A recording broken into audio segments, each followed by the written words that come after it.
Mind and all mental phenomena cannot possibly receive explanation or description in physical-chemical terms, but that would amount to explaining something by an instrument which is itself the product of the thing to be explained. Cognitive dissonance theory is vitally more important in explaining the liberal left's mindset than many in the new right can appreciate.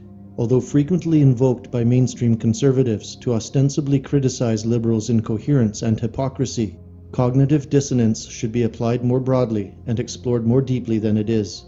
According to psychologists, the dissonance produced in the mind when holding mutually exclusive beliefs causes a unique form of mental trauma. Facts and opinions which challenge, for instance, one's self-identity or long-held conventional wisdom can, according to research, result in agony for the afflicted, producing a feeling of desperation akin to starvation or intense thirst. Unsurprisingly then, the resulting discomfort can push the sufferer to great lengths of irrational and extreme behavior in order to obtain relief. Understanding cognitive dissonance, therefore, can assist in explaining our cultural opponents' aggressiveness and, given the increasing unreality of postmodern Western society, their increasingly toxic and desperate behavior. A basic theme within cognitive dissonance literature is that the brain cannot stand sustained ideational conflict. So hard does the brain work towards resolving it, its neural circuitry will actually employ faulty reasoning in order to shut down the distress. When presented with contradictory positions, it will in effect blind itself to them, for instance, by eliminating the new conflicting belief while clinging to the challenged one. Referring to this characteristic of mind as our totalitarian ego, psychologist Anthony Greenwald writes that the mind's biases are firmly enslaved to the ego's greater central design, such as one's self-image as a humanitarian or morally righteous person. This helps explain much of the liberals' hyper-defensive reaction towards evidence regarding racial differences, for example. Political psychology professor Drew Weston has found that the same brain circuits activating biased reasoning are the very same which operate in those of drug addicts while getting high. Like junkies, the cognitively conflicted will do anything to return to a state of comfort and euphoria. Their minds will employ numerous stress responses when, for instance, long-held beliefs or self-image are challenged, such as avoiding the conflicting evidence in question and its source, resorting to self-denial or magical thinking, and even intentionally misremembering or suppressing past experiences and observations. Then, when confronted by ideological opponents, the afflicted can resort to convoluted fantastical arguments, to hostile or nakedly diversionary ones.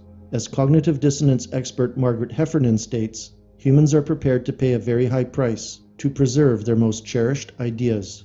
The case studies which establish cognitive dissonance theory bear many of these hallmarks. In the 1950s, psychologist Leon Festinger became intrigued with a news story about a doomsday cult, whose leader claimed she had received messages from a UFO about an impending flooding of the Earth. Festinger was struck by the question of what would happen when a deeply held belief was refuted by events. Posing as a believer, he began attending the group's meetings, including what became the final meeting on the eve of the world's end. When no floods came, the cult's founder miraculously received a new message, that due to their virtuosity, the world had been saved.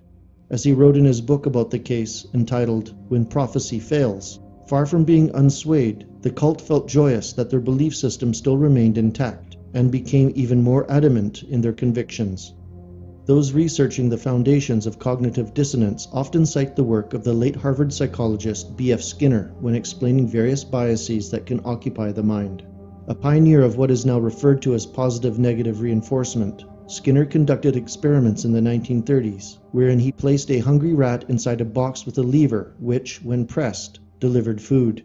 The rodent soon learned to associate the action with the reward. Different colored lights were then introduced, with the rat receiving food only when a certain light was on. Whenever the rat pressed the lever at the correct time, it received food, and when it did not, it received an electric shock. Gradually, this had the effect of teaching the rodent to associate certain stimuli with reward and pain. As Skinner and other psychologists later proved, such behavioral conditioning was usable on human beings as well.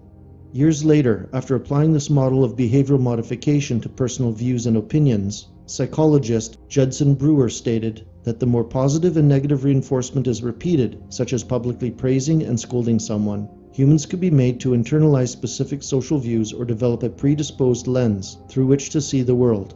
Over time, the subject becomes no longer aware of these filters, and simply believes that his view of things is independent and self-determined. There are two dissonance-inducing stress responses acknowledged by analysts, which also deserve greater understanding: the active mind's ability to adjust value to challenging cognitions, and its capacity to add novel cognitions to outweigh challenging ones, the study of which will hopefully explain how white liberals, who do not betray their own observational faculties, while internally acknowledging innate race differences, can nonetheless zealously pursue the equality is right, diversity is our strength anti-Western worldview.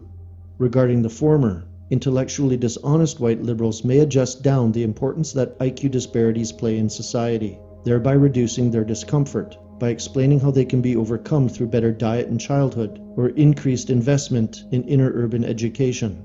This reduces the cogdis between the competing views that they internally acknowledge, while sustaining the more socially acceptable equality-diversity worldview.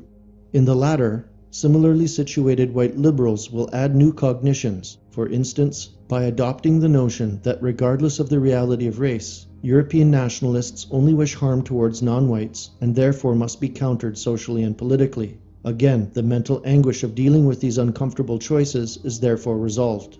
Although blocking out evidence disruptive to one's sense of self can, in theory, also apply to European cultural advocates, it is important to note why it's largely a white liberal phenomenon.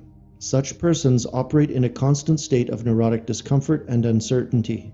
Upon observing wildly different behavioral patterns of, let's say, POCs in public or the workplace, tracking the disparate levels of black achievement in school and professional life, or experiencing instances of anti-white intimidation and violence, for white liberals, these pose challenges to their worldview, which they then can only find relief from via the politically correct explanations of systemic racial inequality or white privilege. This simply doesn't apply to white advocates. Although extensive, our daily discomforts are not neurotic, relating to very real, uncontrived worries, such as the concern for our families' futures or the continuance of our people and culture. None of these are pathological sensibilities. Furthermore, the collective engineering of attitudes is simply too difficult to graft onto white advocates. Despite some group spaces where the echo chamber effect has had a restrictive influence, whatever the reason, European cultural advocates most often carry the critical faculties needed to avoid general social conditioning, whether this is due to a greater awareness of personal subversion, a natural intolerance to opinions based on faith, or simply due to a healthy genetic ethnocentric tendency in some Europeans to recoil from ideas hostile to their group self-interest. Present-day white advocates are keenly indisposed to any social conditioning. The institutional foundations that undergird white liberal worldviews are now legion, and at present, the equality-diversity paradigm reigns supreme inside every major establishment in the West. Numerous sources, particularly the mainstream media, operate daily to provide the reinforcement, assurance, and social pressure that white liberals need to stay on point. Needless to say, this full-spectrum support for cognitive dissonance simply does not apply to European nationalists, for we now no longer control and direct Western institutions, whose values were fundamentally altered to oppose European cultural protections. Nor do we as a group subscribe to the postmodern orthodoxies' notions of respectability, virtue signaling, or approved social association, because in the face of these institutional threats, we were forced to build new ideals upon intellectually serious, pragmatic concepts. In summation, although paper-thin and routinely challenged, the white liberal paradigm rests on a flimsy foundation, one that requires continuous maintenance and institutional endorsement. By contrast, the realist worldview of European advocates is given no cultural assistance, having no social benefits, only the bracing satisfaction of living in accordance with the truth and being loyal to it gives us the sense of well-being that we need in this existential war. And, as in all things modern, there is a cautionary apologue.